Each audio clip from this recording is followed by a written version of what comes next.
Kansas hasn't sent a Democrat to the Senate for 94 years. The last one was a guy named George McGill, sometimes called Gloomy Gus. He rode into Congress on FDR's coattails, and he liked to give 30-minute speeches about the price of wheat. And when Time magazine got around to writing about him in 1938, the word they reached for was colorless. Now, after nearly 100 years of uninterrupted Republican representation for that Senate seat, with just 6 months to go until the midterms, could this be the year Kansas does it again? Meet Reverend Adam Hamilton. He's a fifth-generation Kansan. When he was just 25 years old, his denomination tapped him to start a church in suburban Kansas City for non-churchgoers. He started in a funeral home chapel with just 4 people, his wife, his 2 daughters, and himself. He named it the Church of the Resurrection. Today, that church says it has 24,000 members. It is the largest Methodist congregation in the entire United States. And just last week, in a park in Kansas City, he stepped into a very different kind of pulpit. He announced he is running for the United States Senate as a Democrat to unseat Republican Senator Roger Marshall in a state Donald Trump won by 16 points. And Reverend Adam Hamilton joins us now. Pastor, you have called yourself an independent-minded Democrat who leads from the center. You actually thought about running as an independent, but ultimately decided to run on the Democratic side of the ticket. Could you walk us through why you decided ultimately to run as a Democrat rather than an independent, given how you describe your views? Sure. Well, first of all, thank you for having me on your program, Catherine and Elise. Amen. I really appreciate it. It's an honor to be here. And yes, we've spent 36 years trying to build bridges between the right and the left, between liberals and conservatives, Republicans, Democrats, and independents. And one of the frustrations I feel is that the two-party system is not working well for us today. I think this is why 45% of Americans are now independents, more than either of the two parties, because people are frustrated. And I thought, okay, if there's a way to be an independent and to try to bring together Republicans and Democrats in a pretty heavily red state, that might be a winning ticket. In a way, it captures who I am, trying to build bridges and say, look, we need each other. We need healthy Republicans. We need healthy Democrats, and let's work together. But it became clear that that was probably not a path to victory in running as an independent. Everywhere I went on an 18-town listening tour, and at every town people said, please run as a Democrat. Please run as a Democrat. You can't win if you're running in between. We want to vote for you, but we're not going to waste a vote because we're afraid an independent path is not right. I think there are places that independents can win. Right now, it's just not yet in Kansas. And so that, and then we did some research and found that, in fact, the research backed that up, that actually have a pretty good chance to win. I mean, it's going to be a hard row, but a pretty strong chance if I run as a Democrat, but not as an independent. So we just said, look, this really matters to us. I love Democrats. I'm happy to be a Democrat, honored to be one, and to fight for the people in Kansas. So, Pastor, if I can ask you to tell us what makes you a Democrat, I think voters will want to know. I mean, you talked about bridging the gap and that you are independent-minded, but where are the areas that you see yourself as a Democrat, and where do you see yourself being somebody who wants to not necessarily vote with the Republicans, but see that they have points that you can bridge with Democrats? Absolutely. So, I think about it as a pastor, I've preached many times on Matthew 25, the parable of the sheep and the goats. Jesus said, I was hungry and you gave me something to eat. I was thirsty. You gave me something to drink. I was naked and you clothed me. I was sick and in prison and you cared for me. I was a stranger or a foreigner and you welcomed me.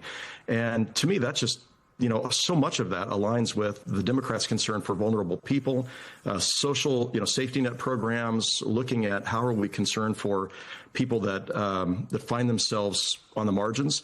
And that's really important to me. So in that, I find myself leaning strongly towards the Democratic Party. On the Republican side, there's things I lean towards there as well. I mean, fiscal responsibility is really important. I think we have to have a strong defense. We have to be, people who are asking how we're going to pay for these programs. And so I think these two balance each other really well. I think it's important. It's just right now they're not talking to each other. And when you're not talking and you're trying to score political points, as opposed to really trying to solve complex and hard problems, America suffers, Kansas suffers. And so I think I want to be an independent-minded Democrat and proudly a Democrat, but at the same time saying, look, I'm intentional about building bridges with Republicans. I'm going to go to Congress working to find centrist-leaning Republicans and Democrats and say, let's build a new caucus. And if you get 8 or 10 people working together, you can swing what happens in the United States Senate. So I think there's others out there. I've already heard from some who are saying, look, you're describing what I am too. Let's work together and let's make this happen. Pastor, what do you see as the balance between staying as a minister as you campaign and also the risk of that becoming a political issue in and of itself? Republicans filed an FEC complaint against you using your church email list to announce your intended run. But then again, you did have to announce to your congregants what you were planning on doing. But could you talk a little bit about how you plan to navigate, this separation of church and political? Yeah. So the complaint was spurious. I mean, it was ridiculous. And it was, to me, it was like, okay, that says we're getting their attention. I wasn't even a candidate yet. I was just told our congregation, we're thinking about this. But I've been their pastor for 36 years. You're not going to not tell them that you're thinking about running for the United States Senate, and some of the reasons why. Today, I announced to them that I had, as they all know already, on Thursday, we announced that I am going to be running for the Senate, and shared with them, here's a little of what's going on in my heart, and you're not going to hear any more about this. I'm going to be preaching through the month of May on the Sermon on the Mount. You will not hear another word about this campaign. When I show up here, I'm preaching scripture, and, we're not going to talk about this. But at the end of the month, that's my last sermon to preach there, and then I'm going on the campaign trail. And so we're trying to very carefully, navigate that line, and to be able to say, this is who I am. This is what I'm doing. I'm your pastor. I've been your pastor a long time, but now I'm stepping into a different role. And I really feel called to this. I feel like, so I just want to say, over the last year and a half, watching the news almost every week, I go, that's not okay with me. That's not who America is. That's not what we stand for. And already the concern about polarization between Republicans and Democrats is saying we've got to work together in order to solve these complex problems. But mostly what I felt in the last year was the values that we as Americans have held and Kansans held, I don't see them reflected many times in what's happening out of Washington, D.C. And I think our congregation members understand that as well. But I am running and by the way, just as a interesting side note, the first Congress of the United States had 6 pastors in it, including the Speaker of the House was a pastor.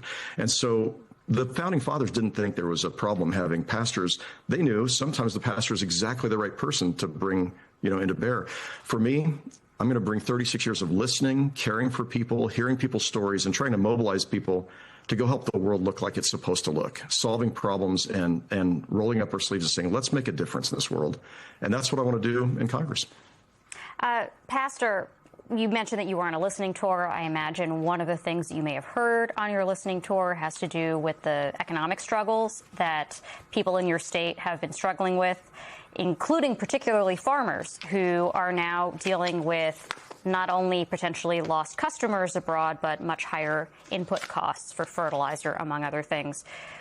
Can you tell us a little bit about how you would approach dealing with those problems that farmers in your state may be facing? Sure.